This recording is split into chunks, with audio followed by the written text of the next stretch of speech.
Both. Yeah, of them. like what's the name of the group Bruno had with the artist, with the rapper, with Anderson .Paak? They had a name for it. Silk Silk Sonic. Sonic. Silk Sonic. Bro, that album's so good. That Anderson album .Paak is awesome so, too. So he signed good. to Aftermath, no?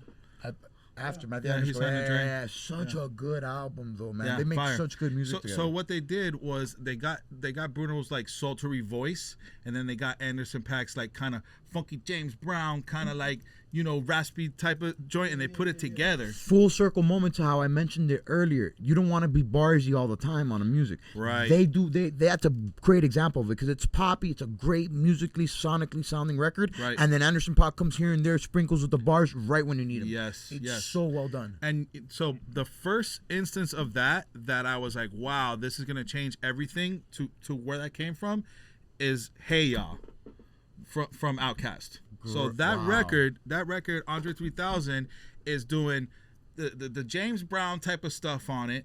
The beat makes you move. He's giving you a couple little rap lines in there with knowledge, but they got the catchy hook. He's got the call and response. Hey, now, ladies. And it's an instructional dance song. Exactly. I heard that recently, and I was like, oh my God, it blew my mind. So he puts instructions. Yes. Yeah. Shake it like a Polaroid picture. Okay, No, shake it. So he's got the crowd response. He's got the TikTok dance in it. He's got the funk in it, and he's dropping rhymes, and the beat's hard. What was that?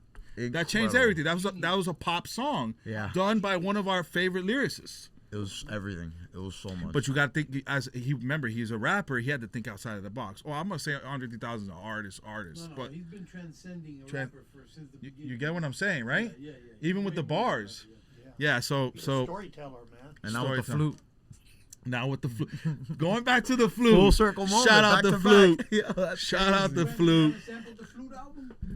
Have I ever sampled it? You should. I feel like so many people tried to already, right? I'm not really familiar. I mean, I heard that album real quick, but I'll be honest. I gotta give it a listen because I told myself that when I listen to it, I'll challenge myself to try writing some bars to some of the records.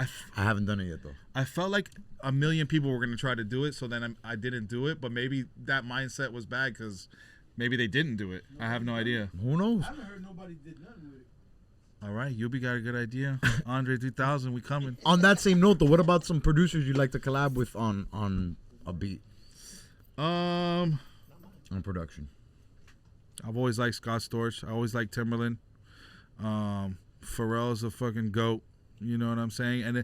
And I say this because they've done a lot of rap records, but they also transcended into pop, and they was doing it all. You get what I'm saying? The mold, almost like the trajectory you're kind of going on with, starting in your basis and foundation with hip hop and rap, but now you're branching out into these other. I kind of gravitate towards more funky producers. You know what I'm saying? And when it comes to boom bap, like, you know, rest in peace, Jay Dilla. I have a big ass poster in my room. I've had it there forever. You know what I'm saying? So when it comes to people like that, Black Milk, you know, Alchemist, all those people. When it comes to hip hop music, those are the type of producers I would like to link with.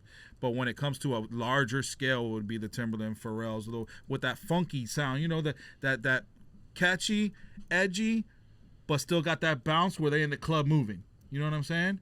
Because if they're not in the club moving, then the women ain't coming. And if the women ain't coming, then the men ain't coming. And nobody's buying drinks and nobody's doing nothing. Right. And nobody's making no money. So you got to make some kind of move in music. Got to make a move. And remember, dancing is part of the like our human like instinct, it's inside of us. It's our nature. It's inside of us. And it's so crazy because in my life, maybe I've met like 2 or 3 people that were like, I don't like music. I don't listen to music. I don't dance. That's or such a weird thing. And I'm like, what? That's what such a weird What are you saying? thing. Is that how cool you are? Right. Like, it's really? contrarian. They're just trying to be really? contrarian. Like, come on, bro. Yeah. It don't make no sense. But that's a human thing. Music is a human thing. Art is a human thing. Dance is a human thing. You know what I'm saying? We just need to remember, like I said, AI is coming. It's here already. I've already done a couple records using it, you know, as a tool. Use it as a tool, just like we use auto-tune. Just like social media, just like internet, just like podcasting, Tools. just like so many things in life. Drugs, you know, drugs are given to us, and a lot of us use it recreationally, and it's bad, and it kills us. Use it positively. Use it to, you know, reward yourself sporadically. Like, don't overdo anything in life. Right. Learn to use these things in life as tools. And a tool I have on my podcast is the Big 3 game show. It's a little segment we have to end every episode pretty much. Okay. And I already have... Big 3. Yeah, we're going to do a Sounds draft. interesting. And we're going to draft music genres. So... Whoa. Yeah. Okay. We're gonna pick the big 3 music genres. We're gonna go one by one. Whatever genre you pick, I can't pick. Okay. Guest always goes first. Soul. That's crazy. Okay, so I'm gonna go ahead and take hip hop off the board. Why? That's 2 separate genres. Well, Hip hop just sampled soul. Soul could be one thing. Yeah. The way the game works though is that you're gonna have your 3, I'm gonna have my 3. Yeah, but you can't say soul no more, right? I can't say soul no more. Okay, I got it. Right. But you could still say hip hop. Right, because That's hip a hop's its separate own genre. thing. Right, it's a Yeah, separate yeah. genre. Right. So that's why. So your number 1 pick soul. Yeah. Now I'm gonna have, Go ahead. hip hop as 1. So what's your number 2 pick? Funk. Ah, that's good. That's good. That's good. Funk.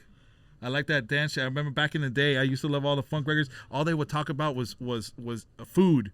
Mashed potatoes and mashed potatoes, broccoli. Like, oh shit! This song made me want to dance, but made me hungry at the same time. Shit. Okay, then my second pick, I'm gonna say R&B. Oof, you're killing me there. Huh? Yeah. I should have said that one second. Now that you took it from me. Yeah, you surprised me with your first 2 picks. Yeah, But, and we okay. already got 3. So how you gonna? Okay. Who's making the team? There's different. Okay. Blues and rock and roll.